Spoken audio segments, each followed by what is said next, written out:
Hello everyone, welcome to Fab Learning. दोस्तों, आज की वीडियो है एज लिमिट के बारे में। इसमें हम जानेंगे कि सरपंच से लेके प्रेसिडेंट बनने तक के लिए हमें कितनी एज की रिक्वायरमेंट होती है। So let's start. तो स्टार्ट करेंगे दोस्तों सुप्रीम कमांडर ऑफ इंडिया से, यानी प्रेसिडेंट से। प्रेसिडेंट बनने के लिए मिनिमम एज रिक्वायरमेंट होती है दोस्तों 35 ईयर्स की, और मैक्सिमम होती है नो एज लिमिट। इसका मतलब 35 साल के बाद आप चाहे 50 साल के हों, चाहे आप 100 साल के हों, या फिर आप 500 साल के हों, आप प्रेसिडेंट बनने के लिए एलिजिबल हैं। ठीक है, आगे बढ़ जाते हैं। अगला है दोस्तों वाइस प्रेसिडेंट ऑफ इंडिया। तो वाइस प्रेसिडेंट बनने के लिए भी दोस्तों मिनिमम एज 35 ईयर्स की होनी चाहिए, और मैक्सिमम एज नो लिमिट है, सेम एज प्रेसिडेंट। ओके। अगला है दोस्तों prime minister of India. Prime minister बनने के लिए दोस्तों मिनिमम एज 25 ईयर्स की होनी चाहिए, और मैक्सिमम एज नो लिमिट है दोस्तों। मतलब 25 ईयर्स के बाद आप कितने भी साल के हों, आप प्राइम मिनिस्टर ऑफ इंडिया बनने के लिए एलिजिबल हैं। अगला है दोस्तों गवर्नर ऑफ स्टेट। गवर्नर बनने के लिए दोस्तों मिनिमम एज 35 ईयर्स की होनी चाहिए, और मैक्सिमम एज नो लिमिट है दोस्तों। तो गाइज, प्रेसिडेंट जो हैं वो कंट्री लेवल पे वर्क करते हैं, और जो गवर्नर होते हैं वो स्टेट लेवल पे वर्क करते हैं। ठीक है। अगला है दोस्तों चीफ मिनिस्टर ऑफ स्टेट। तो गाइज, इसके लिए मिनिमम एज होनी चाहिए 25 ईयर्स, और मैक्सिमम एज नो लिमिट है दोस्तों।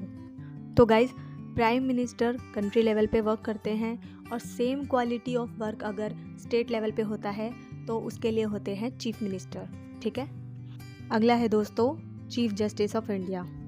तो guys, chief justice of India बनने के लिए मिनिमम एज की रिक्वायरमेंट है नो एज लिमिट, और मैक्सिमम एज की रिक्वायरमेंट है 65 ईयर्स।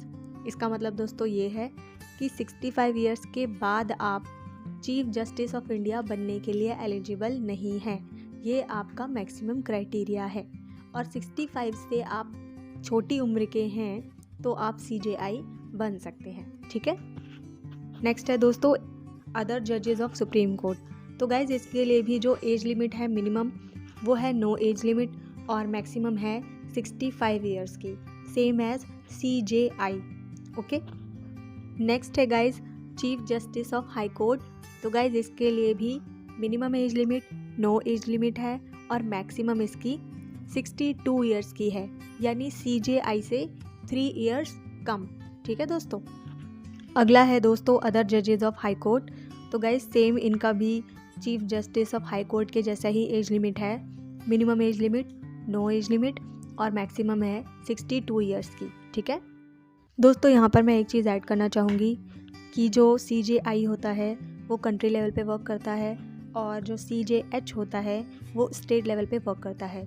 हमारी कंट्री में कितने सुप्रीम कोर्ट है दोस्तों, अगर आप इसके बारे में जानते हैं तो आप हमें कमेंट सेक्शन में बता सकते हैं। नेक्स्ट है दोस्तों अटॉर्नी जनरल ऑफ इंडिया। ये हाईएस्ट लॉ ऑफिसर होता है जो कि कंट्री को रिप्रेजेंट करता है।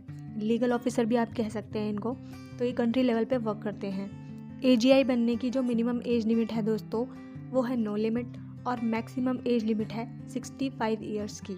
ठीक है। अगला है दोस्तों एडवोकेट जनरल ऑफ स्टेट। तो गाइज, एडवोकेट से आपको समझ में आ रहा होगा कि ये भी एक हाईएस्ट लॉ ऑफिसर हैं जो स्टेट लेवल पे वर्क करते हैं और स्टेट को रिप्रेजेंट करते हैं। इनकी जो मिनिमम एज लिमिट होती है ये होती है नो लिमिट, और मैक्सिमम होती है 62 ईयर्स की।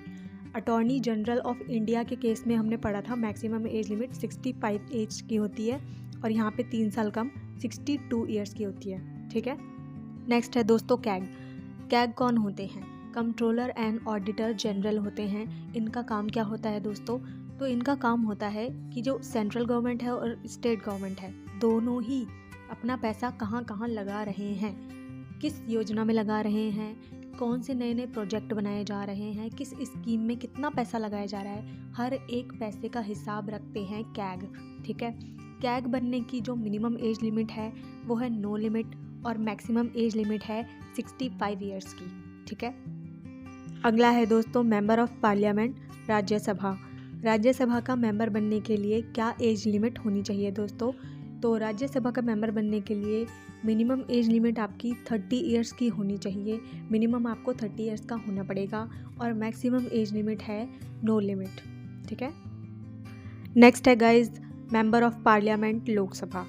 लोकसभा का मेंबर होने के लिए दोस्तों आपको मिनिमम 25 इयर्स का होना पड़ेगा और जो मैक्सिमम एज लिमिट है वो है नो लिमिट। ठीक है।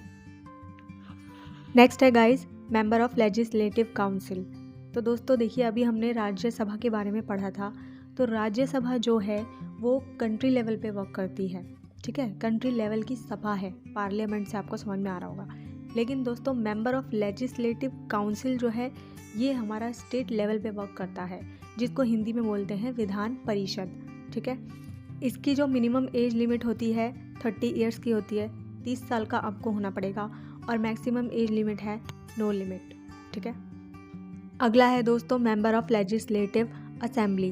तो दोस्तों लोकसभा जो थी वो कंट्री लेवल पे वर्क कर रही थी और जो एमएलए जो होते हैं वो स्टेट लेवल पे वर्क करते हैं। और मेंबर ऑफ लेजिस्लेटिव असेंबली को हिंदी में बोला जाता है विधानसभा। तो विधानसभा का मेंबर होने के लिए आपको मिनिमम 25 इयर्स की एज रिक्वायर्ड है और मैक्सिमम एज लिमिट है नो लिमिट। ठीक है। नेक्स्ट है गाइस सरपंच। तो गाइस सरपंच होते हैं हमारे ग्राम पंचायत के। तो ये हम कह सकते हैं कि एक लोकल लेवल की पोस्ट है। किसी भी व्यक्ति को सरपंच बनने के लिए मिनिमम 21 इयर्स का होना ज़रूरी है। ठीक है। इसी के साथ ये वीडियो यहीं ख़त्म होती है।